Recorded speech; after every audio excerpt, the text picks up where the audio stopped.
اللہ تعالیٰ نے جو انسان پیدا کیے ہیں ان کے مزاج مختلف ہیں. ان میں کچھ لوگ ہوتے ہیں جو قوی ہوتے ہیں ارادے کے، جو فیصلہ کر لیا ڈٹ گئے. کچھ لوگوں میں وہ قوت ارادی اتنی مضبوط نہیں ہوتی، وہ ادھر ادھر سوچتے رہتے ہیں. کچھ لوگ جسمانی طور پر بہت توانا ہوتے ہیں، کچھ لوگ جسمانی طور پر پیدائشی طور پر کمزور ہوتے ہیں.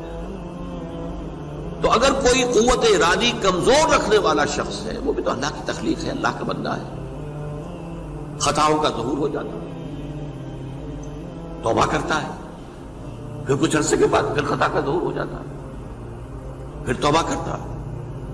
تو ہم تو یہ سمجھیں گے کہ ایک حد کے بعد پھر اس کی توبہ قبول نہیں ہونی چاہیے. لیکن حدیث سنیے. وعن ابی ہریرہ رضی اللہ تعالی عنہ قال قال رسول اللہ صلی اللہ علیہ وسلم ان عبدا اذنب ذنبا، یقیناً ایک بندہ جو ہے وہ ایک گناہ کرتا ہے. فقال، پھر وہ کہتا ہے رب، اے میرے پروردگار، اذنبت فاغفر، مجھ سے گناہ ہو گیا ہے، مجھے معاف فرما دے. فقال ربہ، تو پروردگار یہ کہتا ہے اعلم عبدی ان لہ ربا یغفر الذنب ویأخذ بہ، میرا یہ بندہ یہ جانتا ہے کہ اس کا ایک رب ہے جو گناہ معاف بھی کر سکتا ہے اور سزا دے بھی سکتا ہے. کیا معنی ہوئی؟ گناہ اس نے کیا ہے لیکن جانتا ہے اللہ کو کہ وہ معاف بھی فرما سکتا ہے، تبھی تو وہ اللہ سے معافی کی درخواست کر رہا ہے. اس کے اس جاننے کی بنیاد پر، اس کے اس علم کی بنیاد پر، اس کے اس ایمان کی بنیاد پر فرمایا غفرت لعبدی، میں نے اپنے بندے کو معاف کر. ثم مکث ما شاء اللہ، پھر وقت گزرا جتنا کہ اللہ نے چاہا. ثم اذنب ذنبا، پھر اس سے گناہ ہو گیا. فقال رب اذنبت ذنبا فاغفر، پھر کہتا ہے پروردگار مجھ سے گناہ ہو گیا، پھر مجھے معاف فرما دے. فقال ربہ، اللہ فرماتا ہے عالم عبدی ان لہ ربا یغفر الذنب ویأخذ بہ، میرا بندہ ہے نا جو جانتا ہے کہ اس کا ایک رب ہے، ایمان باللہ اس کے اندر ہے، تبھی تو پکار رہا ہے. اور یہ بھی جانتا ہے کہ وہ گناہ معاف بھی کر سکتا ہے اور چاہے تو پکڑ بھی سکتا ہے، سزا بھی دے سکتا ہے. تو فرمایا، اللہ تعالیٰ فرماتے ہیں میں نے فرمایا کہ میں نے معاف کر دیا. ثم مکث ما شاء اللہ، پھر ایک عرصہ گزرا اس کے بعد. ثم اذنب ذنبا، پھر اس نے گناہ کیا. قال رب اذنبت ذنبا آخر، اس نے کہا پروردگار میں نے تو پھر ایک اور گناہ کر دیا، فاغفر لی، مجھے بخش دے. فقال اعلم عبدی ان لہ ربا یغفر الذنب ویأخذ بہ، میرا بندہ جانتا ہے نا کہ اس کا ایک رب ہے جسے وہ پکار رہا ہے، کہ وہ جانتا ہے کہ اسے اختیار حاصل ہے کہ چاہے تو بخش دے اور چاہے تو پکڑ لے. اس کے اس علم، اس ایمان کی بنیاد پر میں نے اسے معاف کر دیا. ایک اور حدیث، میں نے چونکہ اس گفتگو کے لیے ان احادیث کا تفحص کیا ہے، یہ تو بہت ہیں حدیثیں، میں نے ان میں سے کچھ چنی.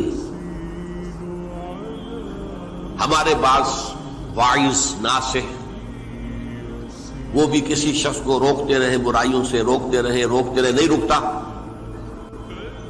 تو کہیں غصے میں آ کے اللہ تجھے کبھی معاف نہیں کرے گا.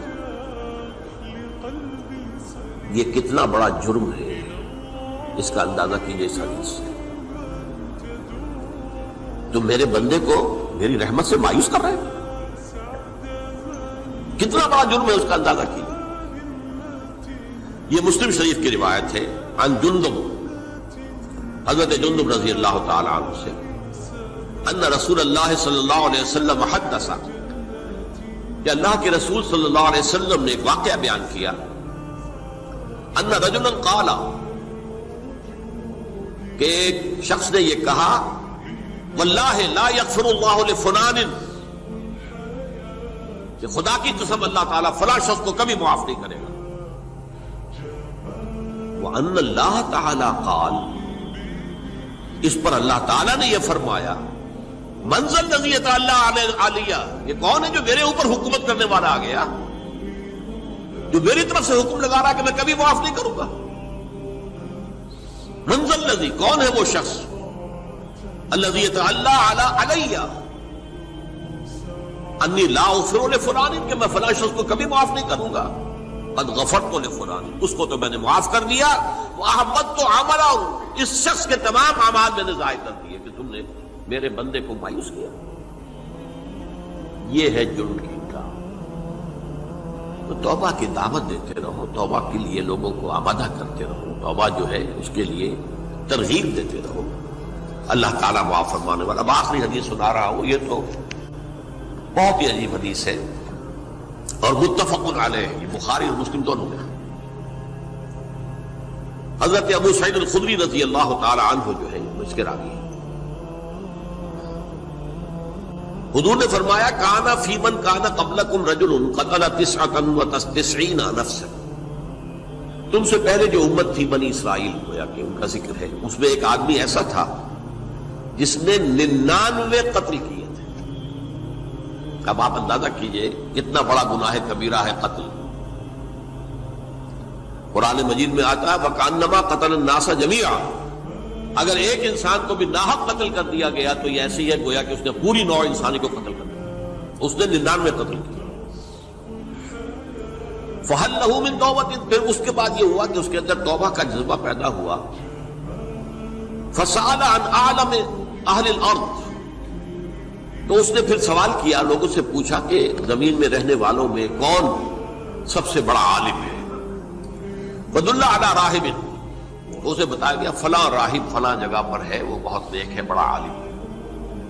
فَأَتَاهُ، وہ اس کے پاس آیا، فَقَالَ أَنَّهُ قَتَلَ 99 نَفْسًا فَهَلْ لَهُ مِن تَوْبَةٍ، انہوں نے کہا دیکھیے راہب صاحب، میں نے 99 انسان قتل کیے، اب مجھے یہ بتائیے کہ میرے لیے توبہ کا کوئی امکان ہے؟ فقال لا، انہوں نے کہا نہیں۔ فقتلہ، اس نے اس کو بھی قتل کر دیا۔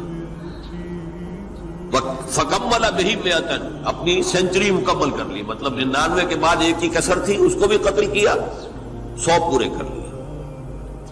ثم سأل عن عالم اہل الارض، پھر اس نے پوچھا کوئی اور کوئی بڑے عالم انسان ہو۔ فدل علی رجل عالم، پھر اس کی رہنمائی کی گئی ایک بڑے عالم شخص کی طرف۔ فقال انه قتل 100 نفس، تو اس نے وہاں جا کر کہا کہ میں 100 انسان ہلاک کر چکا ہوں، قتل کر چکا ہوں۔ فهل له من توبہ، میرے لیے توبہ کا کوئی امکان ہے؟ فقال نعم، کہا کیوں نہیں، 100 قتل کیے تب بھی کیا ہے، توبہ کا راستہ دروازہ کھلا ہوا، ما لم یغرغر، جب تک کہ وہ گھنگرو نہیں بج رہا اس وقت تک تمہارے توبہ کا دروازہ کھلا ہوا ہے۔ فرمایا نعم، وَمَن يَحُولُ بَيْنَهُ وَبَيْنَ التَّوْبَةِ، تمہاری توبہ کے درمیان اور تمہارے درمیان کون حائل ہو سکتا ہے؟ توبہ کا دروازہ کھلا ہے۔ لیکن ساتھ ہی کہا انطلق الی ارض کذا و کذا، اب تم ایسے کرو جہاں تم رہتے ہو وہاں نہ جاؤ واپس، وہاں کا ماحول اچھا نہیں ہے، معاشرہ اچھا نہیں ہے، ہو سکتا ہے کہ تم توبہ پر قائم نہ رہ سکو، تم فلاں جگہ چلے جاؤ، وہاں اچھے لوگ آباد ہیں، ان میں جا کر رہو۔ فإن بها أناسا يعبدون الله تعالی، وہاں ایسے لوگ آباد ہیں جو اللہ کی بندگی کرتے ہیں۔ فاعبد اللہ معهم، تو تم ان کے ساتھ مل کر اللہ کی بندگی اور پرستش کرو۔ ولا ترجع الى ارضک، اپنی زمین کی طرف اپنے وطن میں واپس بن جاؤ۔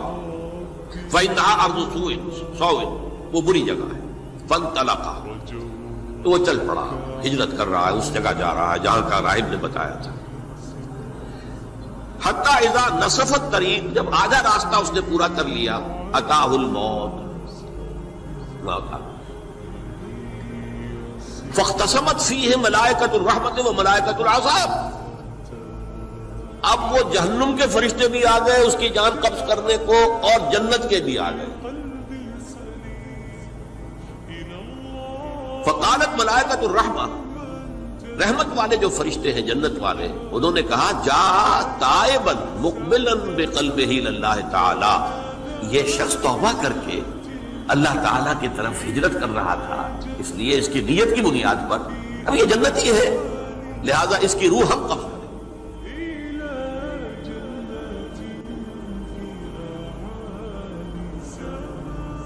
وقالت الملائکۃ العذاب، اور وہ جو عذاب والے فرشتے ہیں وہ کہیں گے انہ لم یعمل خیرا قط، تو نے توبہ کے بعد کوئی نیک عمل تو کیا ہی نہیں، تو کس بنیاد پر اس کو تم جنت میں لے جاؤ گے؟ اس کو تو دوزخ میں جانا چاہیے۔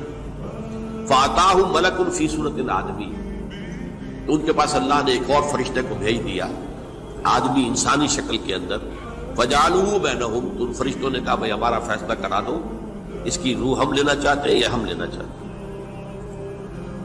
انہیں حکم بنا دیا۔ فقال قیسوا ما بین الارضین فإلی ایتہما کان اقرب، کہ تم فاصلہ ناپ لو جہاں سے وہ چلا ہے اور جہاں جا رہا تھا اور یہاں اس کی موت ہو رہی ہے، تو کون سا فاصلہ زیادہ ہے؟ جب ناپا گیا، بلکہ ایک حدیث میں آتا ہے کہ اس پر اللہ نے زمین کو جو ہے حکم دے دیا، ایک طرف والی زمین تو سکڑ جا، دوسری والی جو ہے تو پھیل جا، تاکہ وہ جو جدھر جو جا رہا تھا وہ زیادہ قریب ہو جائے بنسبت اس کے کہ جہاں سے وہ چلا تھا۔ تو اس فیصلے پر پھر جو فرشتے تھے جو کہ رحمت کے فرشتے تھے وہ اس بندے کو لے گئے جنت کے اندر۔ یہ ہے توبہ کی عظمت اور اس کی تاثیر۔